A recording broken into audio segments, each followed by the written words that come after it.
माँ सिद्धिदात्री को देवी सरस्वती का भी स्वरूप माना गया है। माँ को बैंगनी और लाल रंग अति प्रिय होता है। माँ सिद्धिदात्री की अनुकंपा से ही शिवजी का आधा शरीर देवी का हुआ और इन्हें अर्धनारीश्वर कहा गया। आदि शक्ति माँ भवानी की नवीं शक्ति का नाम सिद्धिदात्री है। नवरात्रि पूजन के 9वें दिन इनकी उपासना की जाती है। माँ का यह रूप सभी सिद्धियों को प्रदान करने वाला है। माँ सिद्धिदात्री की पूजा अर्चना से सभी तरह की सिद्धियां प्राप्त होती है और लौकिक परलौकिक सभी तरह की मनोकामनाओं की पूर्ति भी होती है। माँ सिद्धिदात्री का रूप अत्यंत ही परम दिव्य है। माँ का वाहन सिंह है और देवी कमल पर भी आसीन होती हैं। इनकी 4 भुजाएं हैं। दाहिने ओर के नीचे वाले हाथ में चक्र, ऊपर वाले हाथ में गदा और बाईं ओर के नीचे वाले हाथ में शंख और ऊपर वाले हाथ में कमल का फूल है। माँ सिद्धिदात्री को देवी सरस्वती का भी स्वरूप माना गया है। माँ को बैंगनी और लाल रंग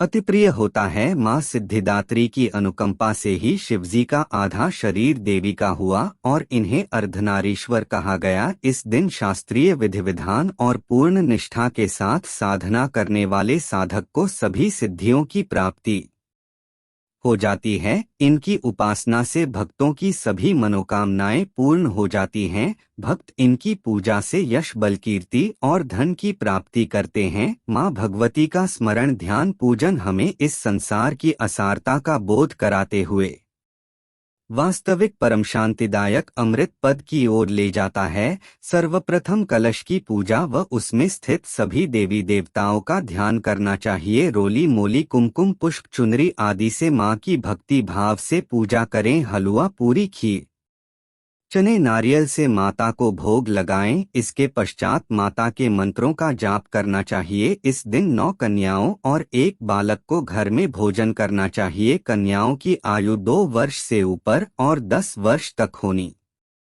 चाहिए और इनकी संख्या कम से कम 9 तो होनी ही चाहिए। हिमाचल का नंदा पर्वत माता सिद्धिदात्री का प्रसिद्ध तीर्थ स्थल है। मान्यता है कि जिस प्रकार इस देवी की कृपा से भगवान शिव को 8 सिद्धियों की प्राप्ति हुई, ठीक उसी तरह इनकी उपासना करने से अष्ट सिद्धि और नवनिधि, बुद्धि और विवेक की प्राप्ति होती है। कथा में वर्णन है कि जब दैत्य महिषासुर के अत्याचारों से परेशान होकर सभी देवतागण भगवान शिव और भगवान विष्णु के पास पहुँचे, तब वहां मौजूद सभी देवतागण से एक तेज उत्पन्न हुआ और उसी तेज से एक दिव्य शक्ति का निर्माण हुआ, जिसे माँ सिद्धिदात्री कहा जाता है।